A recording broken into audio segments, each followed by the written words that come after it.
Hi everyone, my name is Shambhavi. Hope you all are doing well. So now next further, as into the previous video, we have checked about featuring of the passenger class, right? That how we can like feature the passenger class. Into the next video, maybe today in this particular video, we'll be trying to check out the feature of our gender column, right? But before that, if you're new to this video, I'll quickly give you 2 minutes revision of whatever we have done up till now, so that it's quite clear to you. So what we're trying to do is that we're trying to take up a Titanic data set. Okay, it's not that Seaborn Titanic data set, it's a different Titanic data set which I have downloaded from the Kaggle. Okay, so you can also go to the Kaggle and download this particular data set. Okay, so with this Titanic data set, what I'm trying to do, I'm trying to import up the libraries and the data sets first of all, right? The very first step.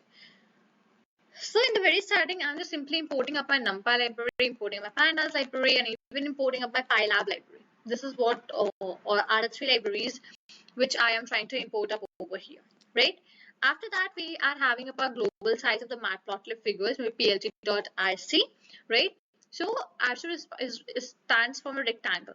Okay, so I'm just simply setting out the global size for all of my matplotlib figures, which I'm going to make up further. Defining up the sizes onto our own. Afterwards, that makes a little bit mess up because if you don't define, it comes a very small kind of a plot, and maybe like manually making up all of these respectives, it makes it a little bit of like difficult for you as well to every time manually put down the figure size, right? So for just that sake, we have just like simply put down over here as 10 comma 5. Fine. Now I'm setting up the size of my subplots as well. The size of my subplots is 10 comma 10. Even I'm putting up the size of my histogram bins, that is my 10. Okay. Next, I'm trying to read the CSV files as train.csv. That is my reading of my CSV files. Okay.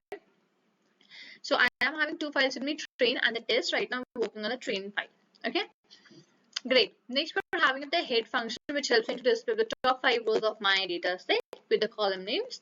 So I just got to know about the column names and my top 5 rows. My column names are my passenger ID, survived, P class, name, gender, age, CBSP, patch, ticket, fare, cabin, embark. These are all of my column names of my data set. Next, we're having about the top function as a tail function. Okay, so it will help me to check out the bottom 5 rows of my data set, right? My total.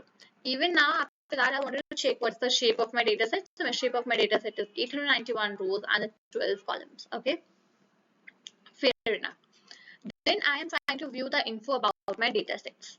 So first of all, I try to check that what column is belonging to which data type, because many times it happens that there is some sort of an error or some sort of a discrepancy while in that data types also. It might happen that sometimes something is differently shown, some column is integer but it is showing you string or object thing. So this discrepancy many times happens, right?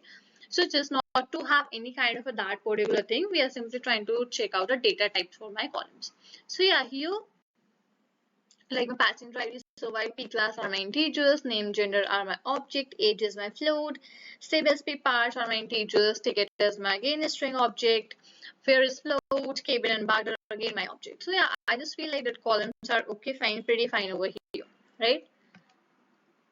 Now, next to that, I'm just trying to get the information about my data set. Maybe I was first trying to check the non-null values, the total how many non-null values I have up into my data set, right?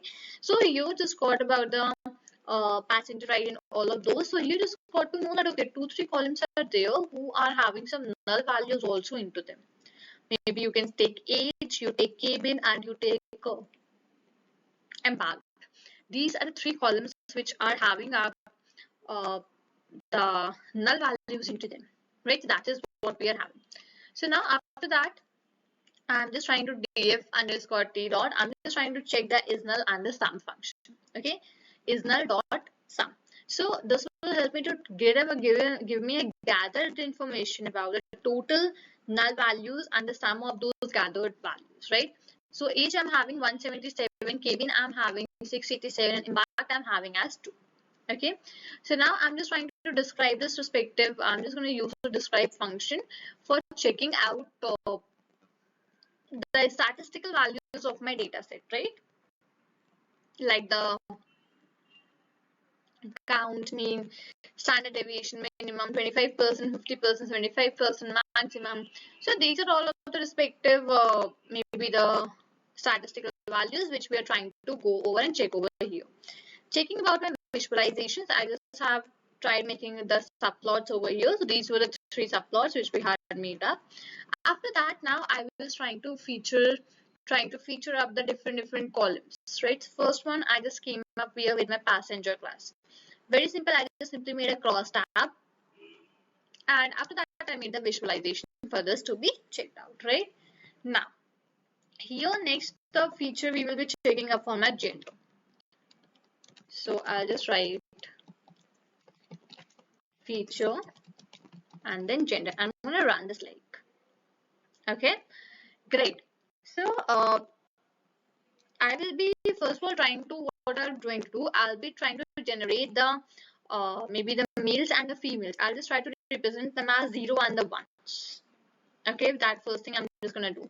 So first of all, I'm just going to make up variable. Okay, like this. Okay, that is equal to my sorted. And into the bracket, I'm just going to use df underscore t. That is my variable into which I have read out my data. And I'm just going to use up my variable name. Okay. Dot. I'm just going to find up the unique values of my complete the respective gender column. Okay. Next, we'll be making up a variable. Let's say that is genders underscore mapping. Okay.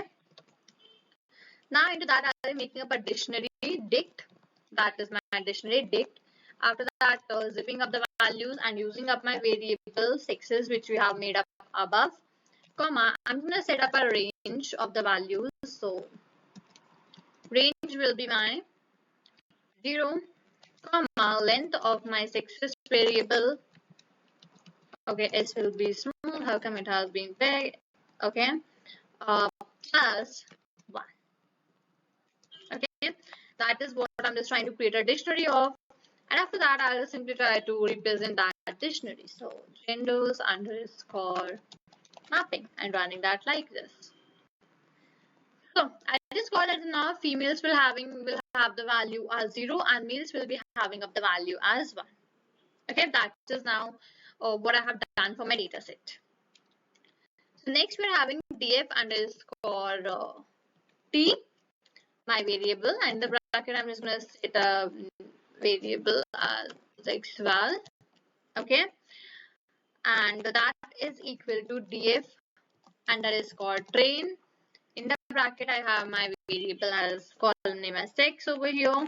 Dot. I'm just gonna map up these respective ones so that we just like simply can see up the changes into our data also. I just write df underscore tree t gender. Okay. Maybe that's genders underscore mapping variable which we have recently made, and I'm just going to set that as type, and I'm just going to set that as a type of integer. Okay, as type int, right? And next I'm having df underscore t dot head. Fine. All right, that's pretty cool. That's pretty enough, and I'm just going to simply run this out over here. Okay. 1 second, let me check it out.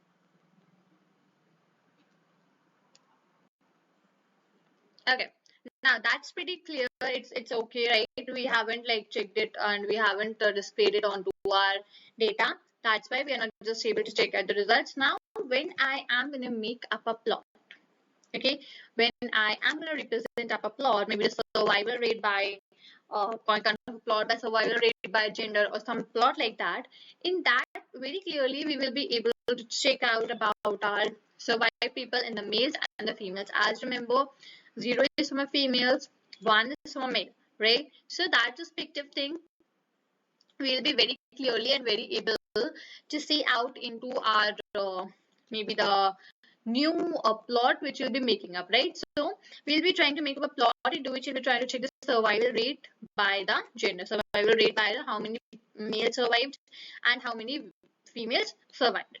That is what we'll be trying to check up into the next video, right? If you enjoyed this video, do share this video with your friends. Maybe do subscribe out the channel and do like this particular video. I'll see you there in the next video.